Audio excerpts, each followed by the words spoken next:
বিদ্যুৎ আমরা যোগান দেই, এটা একটা আমাদের এগ্রিমেন্ট হয়েছে। আমরা বর্তমানে 70 থেকে 80 মেগাওয়াট আমরা দিচ্ছি। আমরা যদিও আরও বেশি দেওয়ার কথা, কখনো এটা 20% প্লাস 20% মাইনাস হতে পারে। তো প্রয়োজন মতে আমরা বেশিও দিই, প্রয়োজন মতো একটু কমে। এখন বর্তমানে এই বিদ্যুৎ যে তাদের সাথে এগ্রিমেন্ট হয়েছে, দিল্লিতে একটা সংস্থা আছে আমাদের কেন্দ্রীয় সরকারের, যেটার নাম হলো বিদ্যুৎ ব্যাপার নিগম লিমিটেড। তাদের মাধ্যমেই সব কিছু বাংলাদেশের সাথে, দুই দেশের কাজে কোনো ব্যক্তি, একটা রাজ্য ডাইরেক্ট অন্যদের সাথে বাণিজ্যের কথা বলতে পারে না। সেই জন্য বিদ্যুৎ ব্যাপার নিগম, তাদের মাধ্যমে আমরা টাকা পাই, তাদেরকে টাকা দেন, তাদের থেকে আমরা পাই।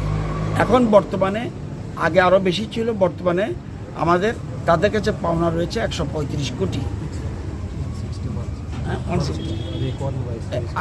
আরেকটা বেড়ে, এখন একটু বেড়েছে, 161 কোটি টাকা আমরা পাই। তো আমরা এই টাকার জন্য আমরা বিদ্যুৎ ব্যাপার নিগমকে বলি, আমাদের টাকার তাড়াতাড়ি আমাদের ব্যবস্থা করুন।